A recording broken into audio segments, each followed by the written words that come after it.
皆さんこんにちは。အန်ဒူသမားတွေလည်းစာမချက်တော့နဲ့နော်ဒီချင်းကစပြီးတော့မိကုံဟောင်းနေဖြေရမယ့်အချိန်ကြီးဖြစ်သွားပြီဆိုတော့မိကုံဟောင်းနေတူတူဖြေကြမယ်နော်では早速始めましょうပထမဆုံးတစ်ပုဒ်က来月から税金が上がるそうだနောက်လကစပြီးအခွန်တွေတိုးမယ်လို့ကြားတယ်税金ဆိုတော့ဒါကတော့လူတိုင်းနှီးပါသိကြမယ်ထင်ပါတယ်အဲ့တော့税金ရဲ့ခန်းကြီးကဘာဖြစ်မလဲဟုတ်ပါတယ်ဖြေမှန်ကတော့ဒီနံပါတ်4ဖြစ်ပါတယ်ဒီခန်းကြီးလေးဖြစ်ပါတယ်税金ဆိုတာကတော့အခွန်ဟိုနောက်တစ်ပုဒ်ဆက်တော့ပါမယ်帽子を取って挨拶したအုတ်ထုတ်ချွတ်ပြီးတော့နှုတ်ဆက်ခဲ့တယ်အဲ့တော့帽子ရဲ့ခန်းကြီးကဘာဖြစ်မလဲဟုတ်ပါတယ်ဖြေမှန်ကတော့နံပါတ်4ဒီခန်းကြီးလေးဖြစ်ပါတယ်帽子ဆိုတော့အုတ်ထုတ်ဖြစ်ပါတယ်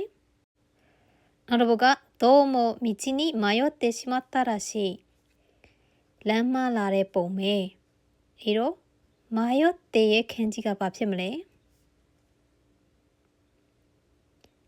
ဟုတ်ပါတယ်ဖြေမှန်ကတော့နံပါတ်2ဒီခန်းကြီးဖြစ်ပါတယ်မာယော့ဆိုတာကလမ်းမှားတယ်လမ်းပြောက်တယ်ဆိုတဲ့ခန်းကြီးဖြစ်ပါတယ်ဒါဆိုရင်နောက်တစ်ပုဒ်ဆက်သွားရအောင်နော်ここは危険だから入らないでくださいဒီနေရာကအနေအများလို့မဝင်ပါနဲ့အဲ့တော့危険ရဲ့ခန်းကြီးကဘာဖြစ်မလဲဟုတ်ပါတယ်အဖြေမှန်ကတော့နံပါတ်3ဒီခန်းကြီးလေးဖြစ်ပါတယ်အနေများတော့ခိကန်ဒါဆိုရင်နောက်တစ်ပုဒ်ဆက်တော့ပါမယ်道路にゴミを捨てるなဈေးညံပေါ်မှာအမိုက်မပြည့်ရအဲ့တော့捨てるရဲ့ခန်းကြီးကဘာဖြစ်မလဲဟုတ်ပါတယ်အဖြေမှန်ကတော့နံပါတ်1ခန်းကြီးလေးဖြစ်ပါတယ်捨てるအမိုက်ပြည့်တယ်ဒါဆိုရင်နောက်တစ်ပုဒ်ဆက်သွားမယ်နော်会議で営業部の報告を聞いたစီဝေးမှာရောင်းဌာနရဲ့ report ကိုနားထောင်ခဲ့တယ်အဲ့တော့ 報告ရဲ့ခန်းကြီးကဘာဖြစ်မလဲဟုတ်ပါတယ်ဖြေမှန်ကတော့နံပါတ်3ဒီခန်းကြီးလေးဖြစ်ပါတယ် 報告ဆိုတာက report တင်နေအစီရင်ခံစာတင်နေဖြစ်ပါတယ်ဒီနေရာမှာကဟိုကတော့အတူတူပဲပေါ့နော်ခုတ်ခွရဲ့နေရာမှာက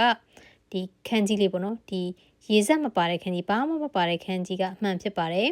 တခါလေးကျရင်ဒွေရဖြစ်နေနေပေါ့နော်အဲ့တော့ဘာရေစက်မှမပါတဲ့ခန်းကြီးကဟိုခုအမှန်ဖြစ်ပါတယ်ဒါဆိုရင်နောက်တစ်ပုဒ်ဆက်သွားမယ်နော်あいつが犯人だအဲ့ဒီကောင်ကတရားခံပဲအဲ့တော့犯人တရားခံဆိုတဲ့ခန်းကြီးကဘာဖြစ်မလဲဟုတ်ပါတယ်ဖြေမှန်ကတော့နံပါတ်2ဒီခန်းကြီးလေးဖြစ်ပါတယ်ဟန်နင်းတရခန်းဒီနေရာမှာလဲပေါ့နော်ဒီဟန်နင်းနဲ့ဒီဟန်နင်းကနည်းနည်းလေးစင်တော့ဒွေရဖြစ်နိုင်တဲ့သူရှိကောင်းရှိနိုင်တယ်ပေါ့နော်အဲ့တော့ဒီမှာပေါ့နော်ဒီရှေ့မှာက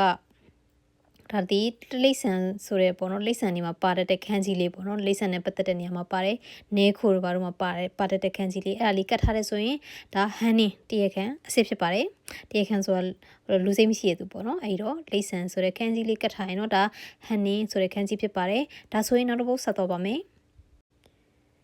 日が暮れたから家に帰ろうနေဝင်သွားပြီမို့လို့အိမ်ပြန်ရအောင်暮れた日が暮れたね暮れたရဲ့ခန်းကြီးကဘာဖြစ်မလဲ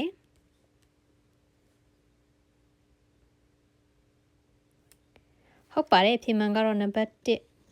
ဒီခန်းကြီးဖြစ်ပါတယ်暮れたဆိုတာကတော့နေဝင်နေမှောင်သွားတယ်ပေါ့နော်